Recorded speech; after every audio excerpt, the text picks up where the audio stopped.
Gjashtë të dyshuarit kanë zënë vendin. E rreth tyre të mërkurën u pan forca të shumta të organeve të rendit. Kjo me që në Ferizaj u mbajt seanca shqyrtimit fillestar për një rast që tronditi vendin.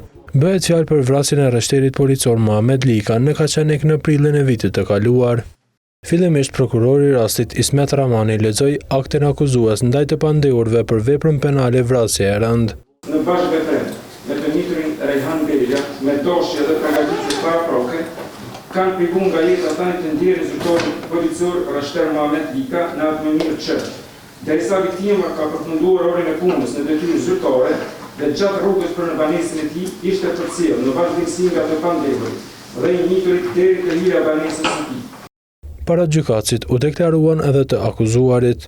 Këta thanë se e kuptuan akuzën, por e mohuan fajsin. Lilend Morati,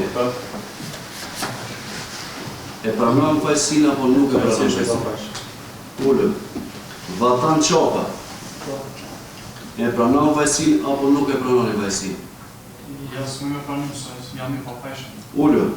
Mbrojtja e Diamant Gashit, i cili akuzohet për veprën penale dhe një ndihmës kryeresve pas kryerjes së veprës penale, kërkoi që atij të zëvendësohet masa e paraburgimit. Qoftë edhe masa në atë shtëpia, duke u nis nga pisha veprës penale, dhe nga arsye tjera gjyqtar për mos me ngarku procesin për cilat është vazhdu, edhe ky ndryshon sipas akuzës nga të tjerët, pa doshtja vej fajnës kujt, dhe është muji 11 që ky gjetet në masë paraburgimit.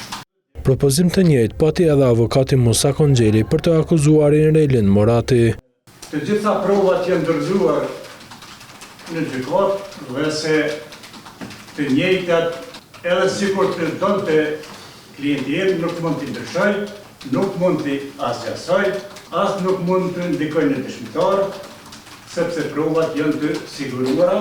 Mirëpo kjo u kundërshtua nga prokurori dhe u refuzua nga trupi gjykues.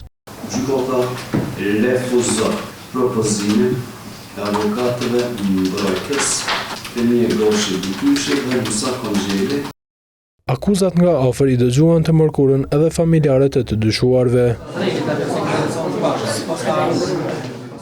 Por edhe gruaja e ish rreshterit të vrarë. Pas përfundimit të seancës para gazetarëve u ndal avokati Edmond Ligës, i cili tha se beson në pavajsinë e klientit. Prezenca e tij në atë hapësirë ka qenë krejtësisht rastësore, madje i njëjti është parë duke lëvizur me makinë, për të cilën ka pas të evidentuar një problem teknik, pasi që është dashur ta ndezë të njëjtën në mënyrë mekanike. I dyshuari kryesor Rejhan Bela nuk ishte prezent në sallë pasi që në kohën që dyshohet se ka kryer veprën, i njëjti ishte i moshës së mitur, andaj do të zhvillohet procesi veçantë gjyqësor.